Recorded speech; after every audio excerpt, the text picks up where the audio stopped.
Hello, everyone. Today is a very special day. We have two surprises. The first one, we are introducing our new co host to the show. His name is Mateus Stankashi, a TikTok famous architect, a co founder of Sunken Blimp, who is a total privilege to our team to be joining into the podcast. Mateus, welcome. Thank you very much, Max. It's such a pleasure to be here. I'm so excited. I think I resonate with the idea of this podcast so much. The idea of through conversation reach the depths of design thinking and architectural processes and really reaching for the soul. That's why it's architecture for the soul, right? Yes. And I take this idea into my own practice. Being an interdisciplinary design studio, it is through conversations and just inquiries that we're gonna change the way we live and change the world around us. So it's awesome to be here. Thank you so much. It's a total privilege for us, Mateus. And now we're going to show you uh, who is our special guest. Hope you enjoyed it, and it was a great episode. It's going to be a great show.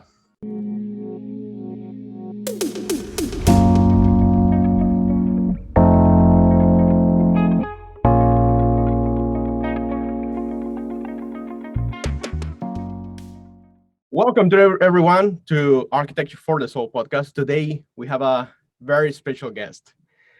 For me, it's considered a legend who has inspired a lot of thousands of people around the world. His name is Patrik Schumacher. He's the principal architect of Zaha Hadid. Patrik, welcome to the show. Thanks for inviting me. I'm just gonna do a little introduction about you. Yeah. So people that you don't know, Patrik is an architect and architectural theorist based in London. Has been publishing theoretical articles in architecture magazines and Intelligent Science 1996.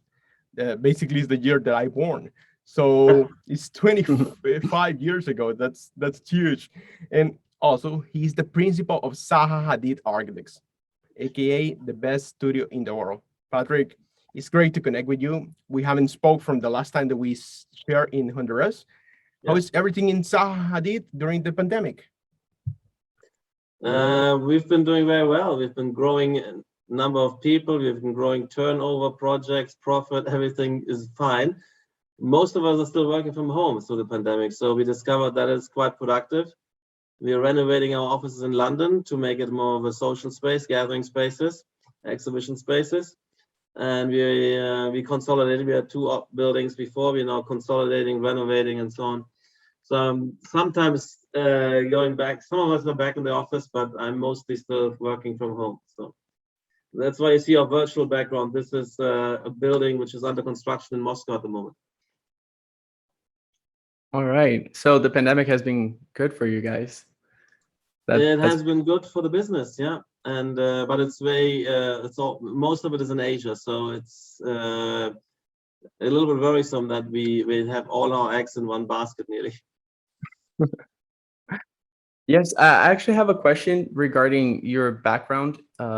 We know that you have a background in philosophy, mathematics, and I'm curious to know what you saw and when this transition happened that you saw value in architecture and you started devoting your brain power to that. Well, I was interested in architecture as a teenage boy, even before I got interested in philosophy.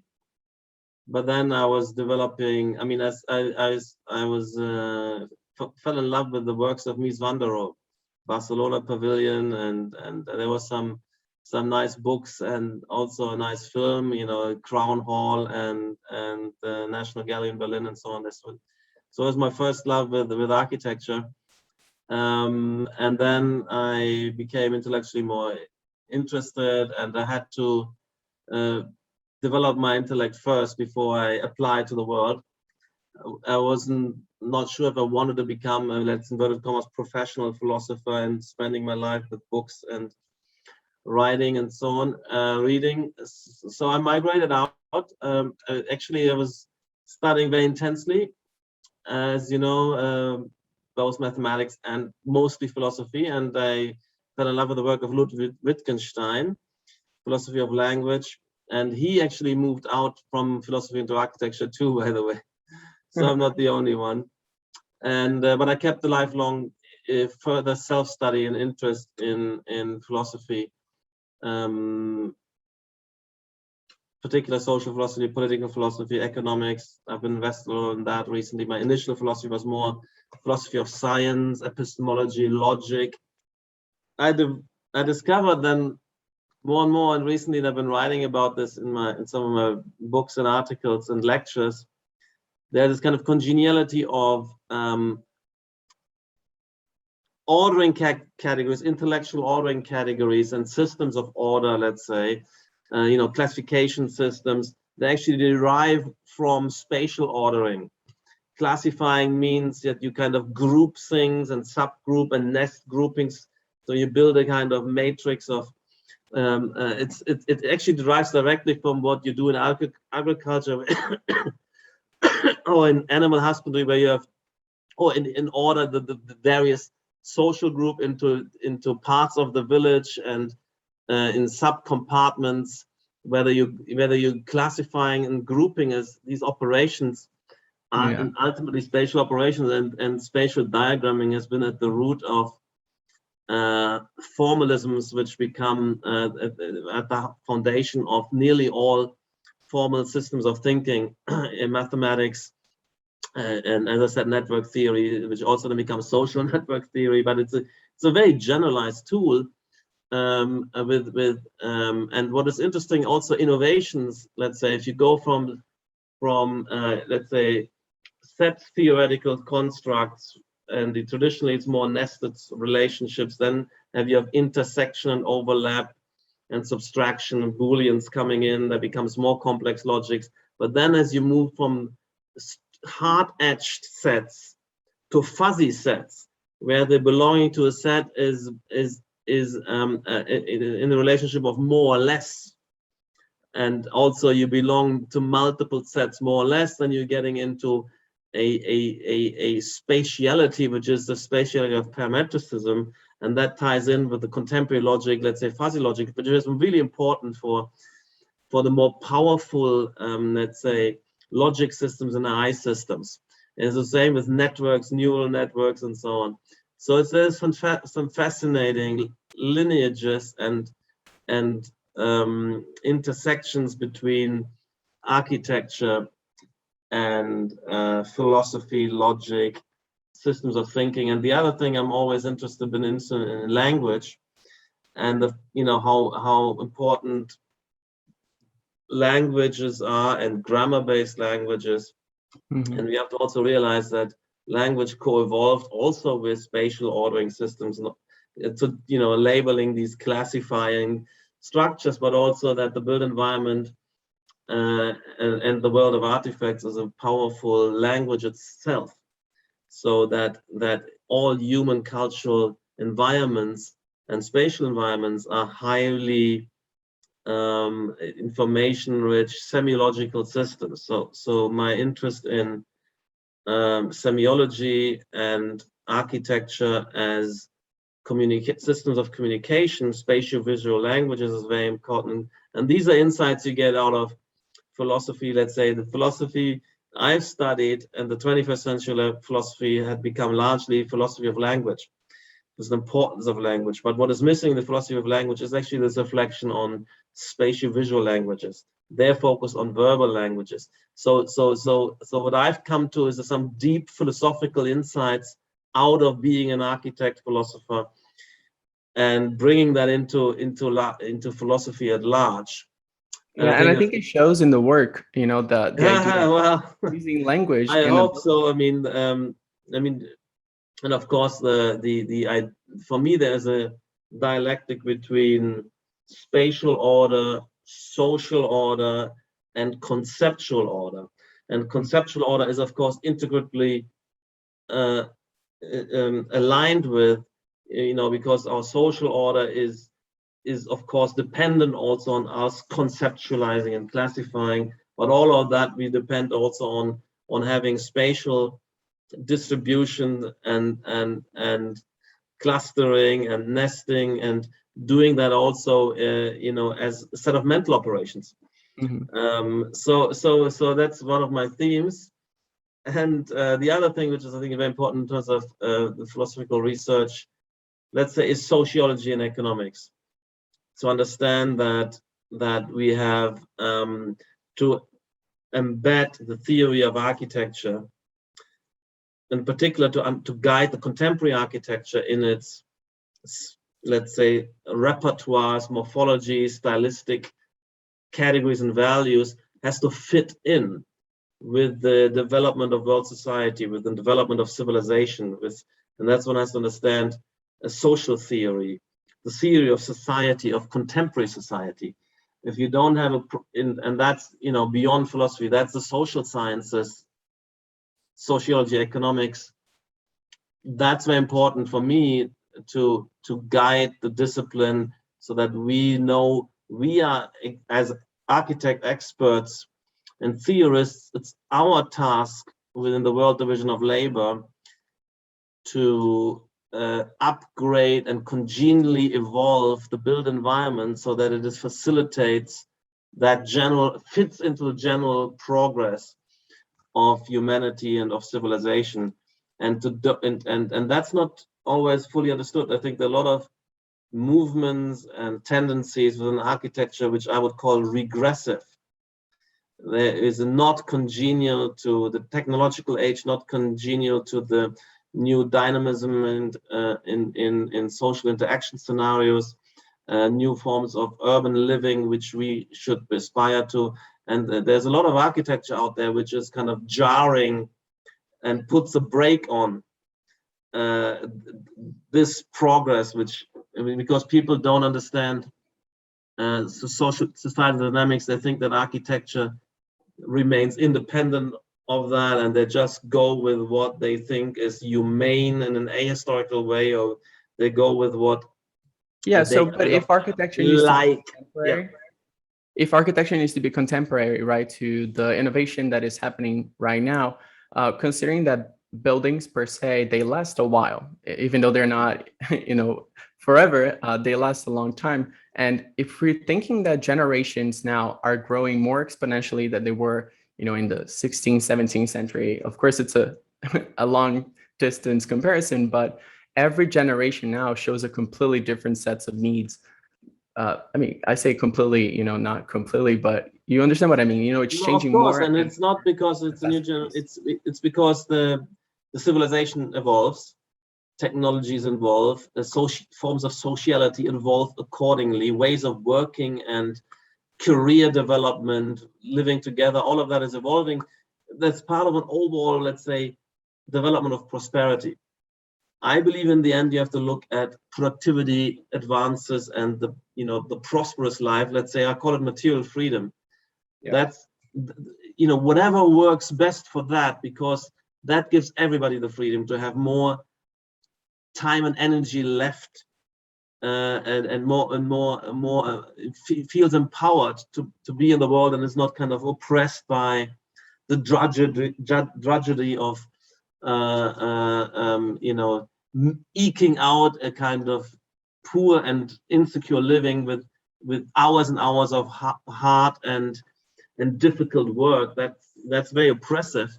And if you and the prosperity we're having is based on the fact that you have an intelligent division of labor, and we have a lot of support through machines that can be programmed and reprogrammed.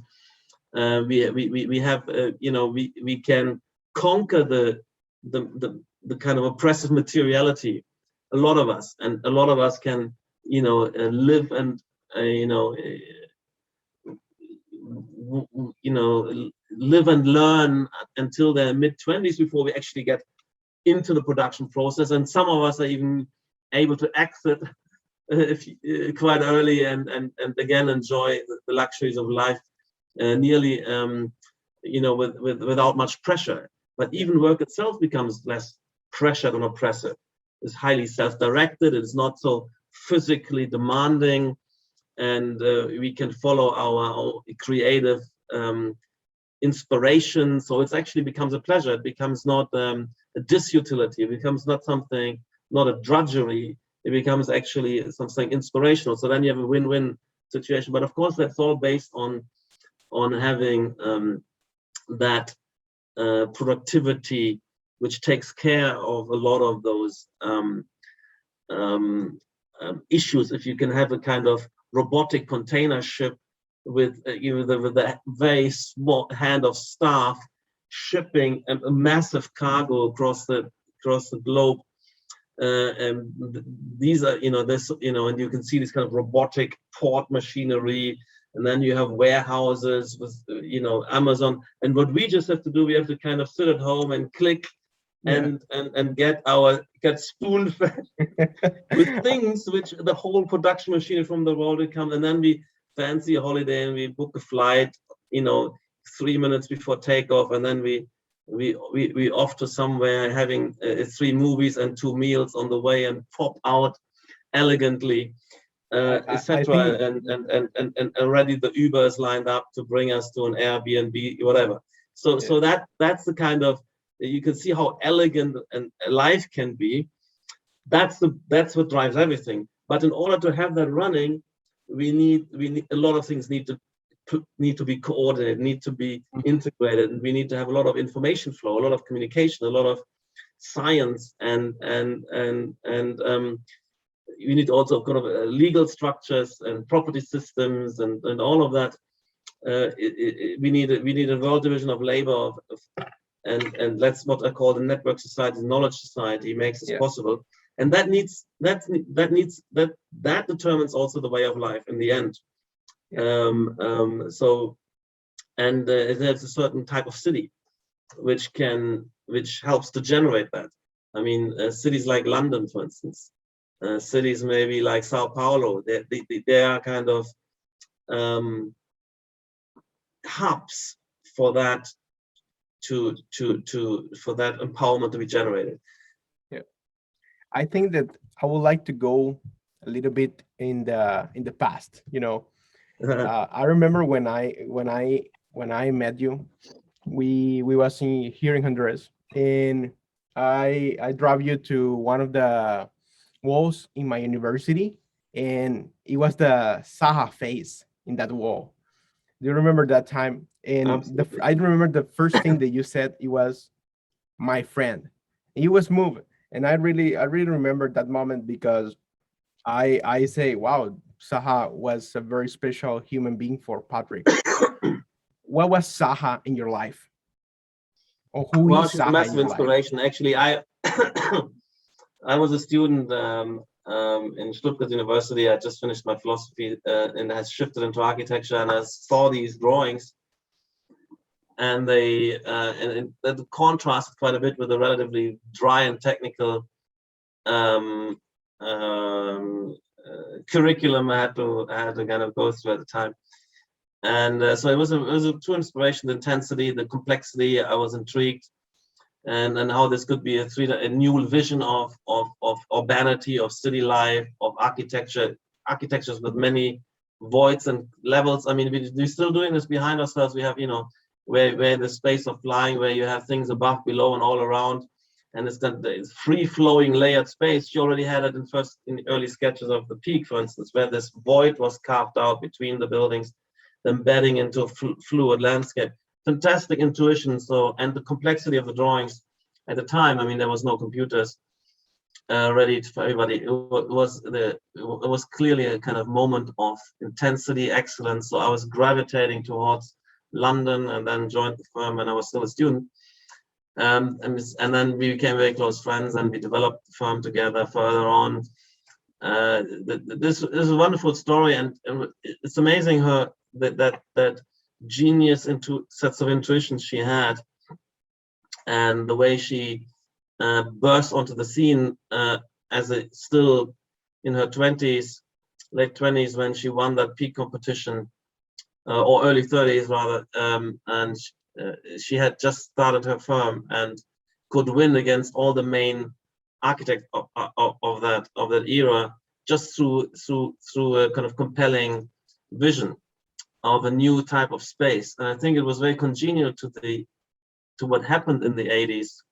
It was that reurbanization, new kind of urban dynamics in a place like London. Modernism was gone. Postmodernism was the rage, but there was something else Postmodernism showed complexity, contradiction, layering, but with collaging with historical motifs, and it showed that we can have that complexity and interest and richness without having to go back into history. We can generate something fresh.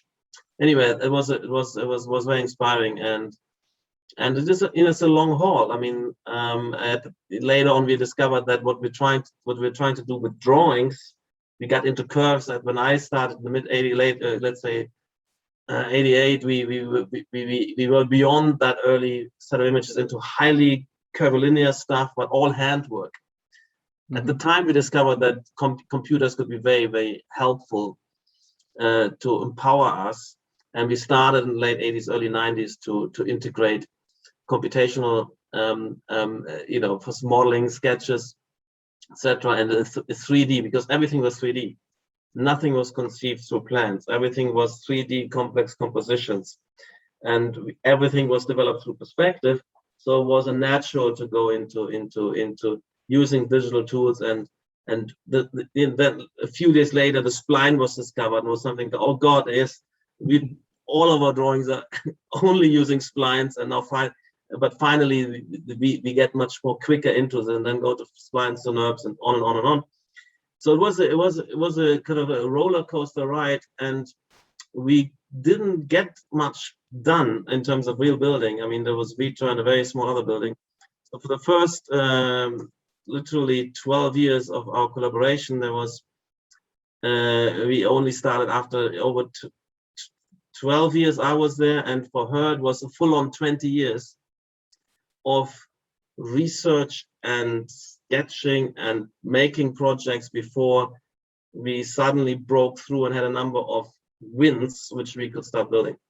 And I think Zaha and the whole office and whole practice shows a really good example of, progress from the conceptual, the hand drawing, and the let's call it the traditional way of doing architecture, to something that embraces the innovation technology and embraces what is the most current piece of computer technological tool that can help us achieve what was impossible a year ago, 2 years ago. And I think the office kept doing that over and over again, and it's interesting to think what is what is next as we even talking about language, and you talked about Wittgenstein and the whole idea that we are able to communicate. I'm not going to get too deep into the philosophical side of it. It's too complex of a subject to break down right now. But the idea that through language, through communication, I'm able to put an image in your head. If I say there's a plant next to the window, even though these are words constructed together, you understand a plant next to a window because you're reconstructing that in your mind. And then thinking about right now in this world where artificial intelligence and machine learning tools are becoming open source, and people are experimenting with tools of AI like Clip, which converts text into images, and people are exploring with architectural imagination using those image reconstructions from language.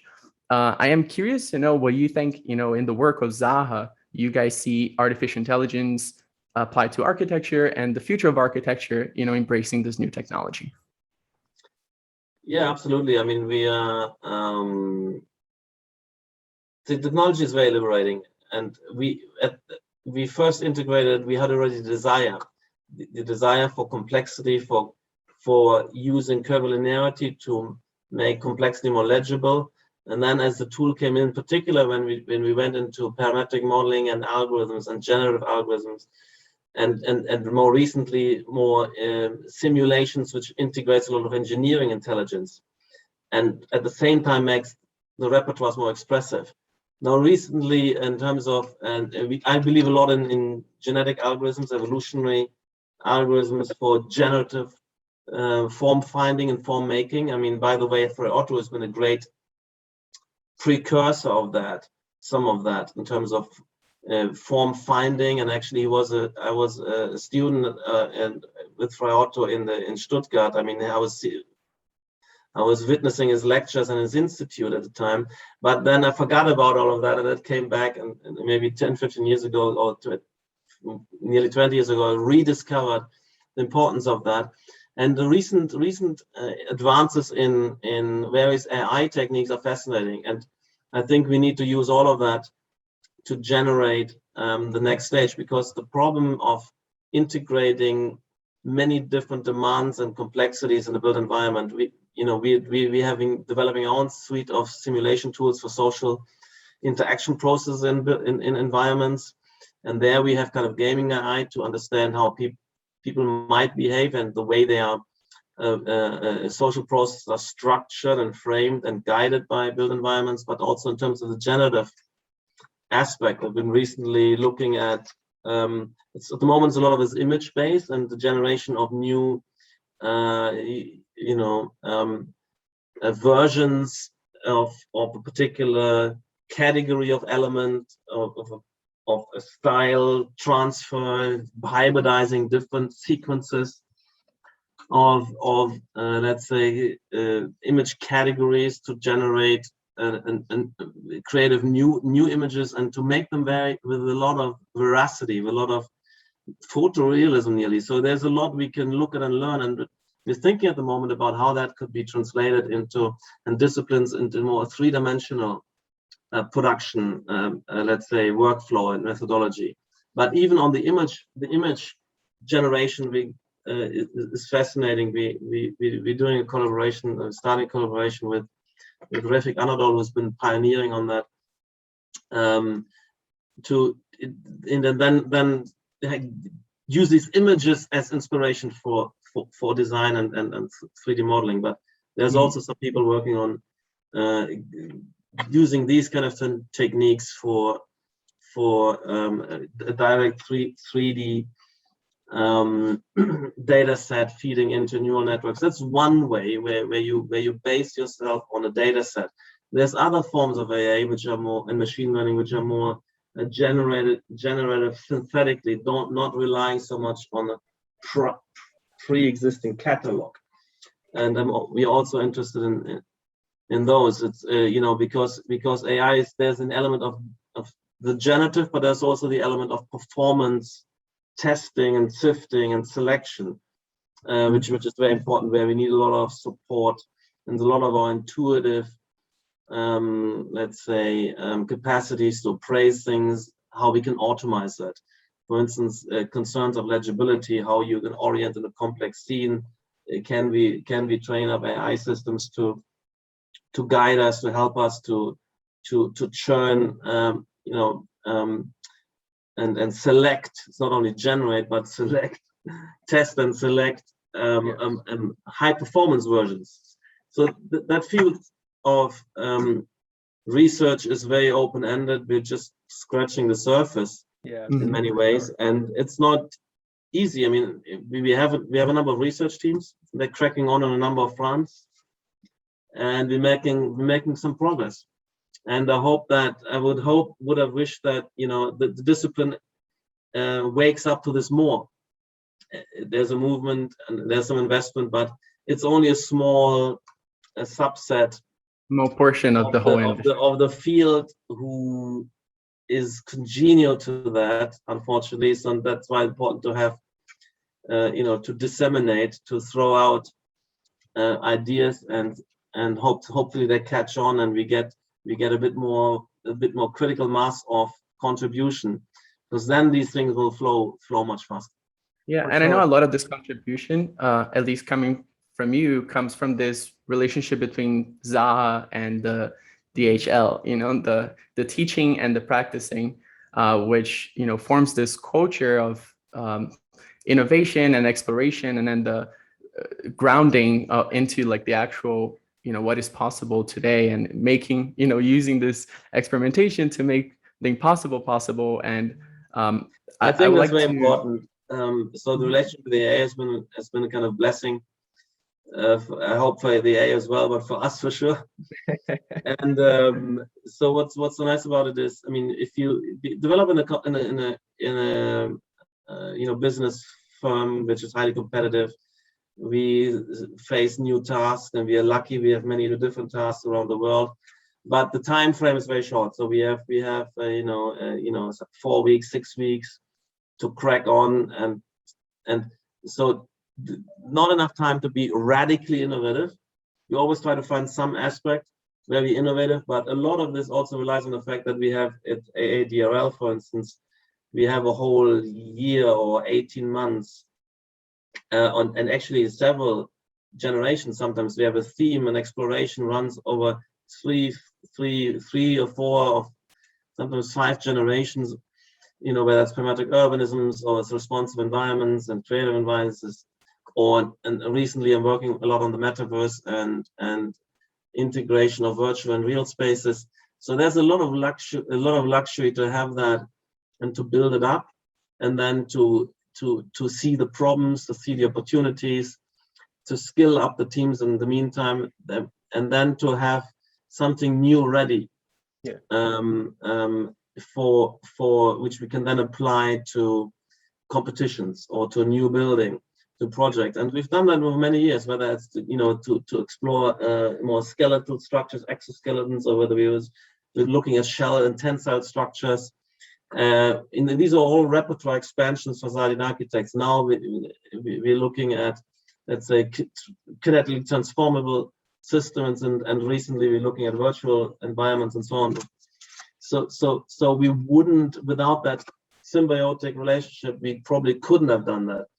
And a lot of firms who don't have that symbiotic relationship, they get stuck in something they have established in the early years of their career, and then you keep repeating this because maybe in your early years you had a lot of extra energy and time, and maybe you had time to develop a kind of stance and position, and then when you become successful, you just run with that and repeat that. That's been the model for many major architects, because they didn't have that rejuvenation conveyor belt. Yeah, it's a and that's why we're so lucky about it. But it's not only ADRL, it's also then to deepen some of those more ambitious capacities. We have the research teams in-house, and we have some PhD programs. And then finally, because it takes sometimes 10 years to get these things into a large-scale application, we're much quicker in small pavilion-style applications after maybe 5 years. So there's a whole system of teaching into maybe PhD, into research teams, and if we had to be a large firm, reach that position of large, to be able to afford some of those research teams, but also a lot of our people are teaching. So it's not only me and Shajay, let's say ADRL, but there are many other teaching arenas around London and elsewhere, which are also contributing to some extent. And we had 15 years of Vienna masterclass as well. So it's quite an intricate network, let's say, and pipeline of ideas and people, which is the secret behind of our capabilities. That's amazing, because it's all related to education and I think that education, liberty, and decentralization is all connected. And I think that we are evolving through digital spaces and digital world. We are evolving, into a world that is more, that have more freedom and has more, and is more decentralization in terms of on various topics. For example, one of the topics is government. And I think the government is a thing that should be decentralized. And I know that you love the topic. And all this related to Prospera, the company that we are involved. And basically, it's this idea of how you decentralize the idea of a government, and you create platforms through prosperity. And what do you think about the intangible world that is that, and what is the role of an architect playing in the intangible world? And when I mean the intangible world, I mean in those non-physical things that you can design as a structure, as social structures. What do you think about what should be the next phase to architects can design through prosperity? Well, it's incredibly important, and I'm, as urban theorists, we also reflect on urban planning regimes, and because we're facing them, And we're also speculating about different planning regimes or much more bottom-up spontaneous integration of entrepreneurial efforts and how they can integrate. Yes, that's something which we can do on a university level, on a theoretical level, on a level of writing and conferencing and speculation. And one can engage critically with for instance, with the planning regimes of one's own city, like I've done at London with a number of polemical articles. But then there is also, the really fantastic experiments, like in Honduras. It's an amazing, a unique situation with the ZHA legislation, the way it is opening up the space of governance. And that includes urban governance and planning and so on, and so gives us the space to think in for instance, the Prospera project, to have a new form of urbanization and integration, participatory structures, and can think freely, unencumbered by sort of preconceived constraints, which are from yesteryear in many ways. So on the urban architectural side of things, degrees of freedom are way more important than was acknowledged. And there's a lot of cities like New York and London are suffering badly from a very rigid set of political constraints, which nearly prevent all entrepreneurial invention and competition on the level of program and product and offer and imagining communities and ways of living and working. There's a lot of clampdown here. And of course, in general, the urban arena is only one element, the element of developing industry, developing ways of working together. And that's why I find it so fascinating with Prospera and the ZEDE legislation, to allow entrepreneurs to script their own rules for where they think something can flourish. Maybe an industry cluster can flourish, whether it's finance or whether it's crypto. Actually, I mean, yes. I'm a huge fan of the whole cryptocurrency explosion. And what I find fascinating there is the energy, the inventiveness, the competency of young people like your age already, challenging major investment banks and banks around the world. And because they have the energy and inventiveness, and they're unleashed, untethered from all these compliance regimes and licenses and overbearing rules, which work actually only to keep out competition. I mean, a lot of the field of architecture. So I love that, what I see there, and it shows us, in a sense, in a glimpse, what's possible. Because of course it's something unintended. It's a new thing where there is, let's say, you can talk about this kind of gap or loophole in the regulations, and people just charged in because it's borderless too. Mm-hmm. And of course now there will be some kind of reaction and clampdown, but it's way too powerful to totally kill now. But I sometimes think, wow, what if that kind of degrees of freedom, what else? Which other industries would have a flourishing, would have energy investment, intelligence, innovation being unleashed, if it wasn't for all these, political kind of guardrails and fences and obstacles. That's for me the big let's say, insight and thrill as well, and just the sheer thrill of observing the energy and innovation. And these are compelling products which are coming out of that, and it's empowering so many. The same as with the NFT wave and the whole idea of digitally native art becoming can participate. You can exchange. There's so many thresholds of entry for both consumers and entrepreneurs, which kind of came down. And I think in the urban world this should happen as well. I mean, in the urban space, I don't think urban interventions or plans and propositions are dangerous to anybody. Yes. And you could, in the contemporary world, you can, even if you experiment with this, you probably can read out the losers and winners already on the drawing board, on the VR versions of this, and you can test them out.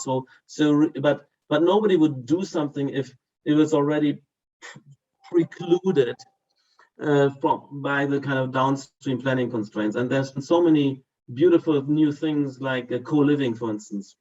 Yeah. Where the entrepreneurs are also in their 20s, by the way. Yeah. And they got something through in London, and then everything. Yeah, the next 10 projects are all kind of killed off. That's for me the importance. So that's for us as political animals to intervene and point out and agitate from our perspective, from our professional expert perspectives. We can we can have an authoritative critique, but I think it will come from different quarters, and to opening up the political space is very important, because degrees of freedom in the contemporary complex world is the only way to as Hayek once said, the market process is a discovery process, and the profit and loss system is also then, it's not just it is also weeding out and those kind of maybe false speculations, and rewarding and empowering the good ideas. Yeah. And it's kind of self-feeding and self-organizing. And I think we need that. The world is too complex to have central, have a political machinery which is, elects new people every 4 years, and the cycles of thinking and the holding hands before one does something. It takes way too long, and everything gets watered down, and you get a kind of very strong status quo. In a sense, the incumbents are, the political system is some kind of freezing everything up and keep rewarding the incumbents. So it's not intended like this. It's not what rhetorically is said, but it's the effect of it, and it needs to be kind of become fluid. For sure. Hey, Patrik, we would like to close this show with a last question that Good, we would like to run off. We would like to close with one question, and it's just one word. That is the billboard question. We end up always with this question, and it's about, if you have the possibility to put any sound, any image, or any word in all the billboards in all the world, what it will be for one day. Oh my God. I'm just so preoccupied with this new potential of a metaverse, and you can look it up on my Facebook post. So I would say, join the metaverse. Let's create the metaverse, and then we use that to revolutionize the real world. That's amazing. That's amazing. Well, Patrik, thank you very much for this participation. We definitely need to do a part 2, because to talk about the metaverse. Exactly. We're doing this part 2 soon. Okay, guys. Sorry, I gotta run. Of course. Thank you so much, Patrik. Thank you so much. Yeah, bye. See you. Bye-bye.